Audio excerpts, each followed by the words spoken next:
Israel Iran வார் தான் இப்போ வந்து சோஷியல் மீடியாவில் பெருசாக போயிட்டுருக்கு. எல்லாரும் பார்த்துருப்பீங்க. இஸ்ரேலில் வந்து அட்டாக் பண்ணாங்க ஈரானை தேவையில்லாமல். என்ன ரீசன் சொன்னாங்கன்னா வந்து நியூக்ளியர் வெப்பனை வச்சிருக்கான், அது வந்து த்ரெட்டாக இருக்குது அப்படின்றதுனால அட்டாக் பண்ணதாக சொன்னாங்க. சம்மந்தமே இல்லாத எதிர் வீட்டுக்காரன் அருவா வாங்கிட்டான்றதுக்காக பக்கத்து வீட்டுக்காரன் சண்டைக்கு போன கதையாக தான் அவங்க ரீசன். இதான் ரீசனே. இப்போது பதிலுக்கு ஈரான் தாக்குது.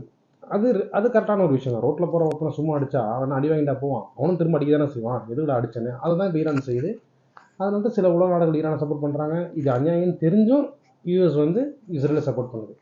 இப்போ என்ன நடந்துருச்சுன்னா யூஎஸ் வந்து டைரெக்டாகவே ஈரானில் இருக்கிற ஒரு சில தளங்களை வந்து அணு சக்தி தளங்களை வந்து தாக்கிட்டாங்க. ஆச்சா.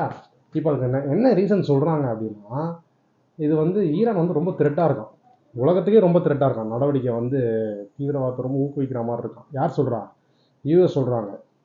இஸ்ரேல் பலஸ்தீன் வார் இப்போ நடந்துட்டு தான் இருக்குது. சாப்பாடுக்காக கையேந்திர மக்களை கூட சுட்டு கொண்டுட்டு தான் இருக்கான் இப்போவும். எந்த வார்? ஈரான் இஸ்ரேல் வார்லேயுமே காசாலையும் குண்டு விழுந்துட்டு தான் இருக்குது.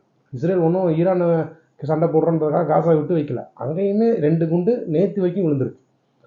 200 பேரை கொண்டிருக்கான் ஒரே நாளில். அந்த பிரச்சனை போயிட்டு இருக்கா.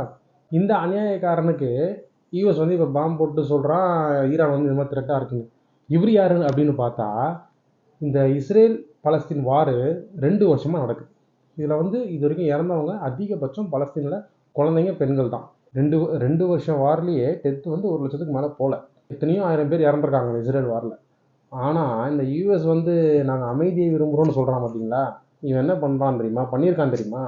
ஹிரோஷிமா நாகசாகில நியூக்ளியர் வெப்பனை போட்டான் இல்லையா, 2 லட்சம் பேர்.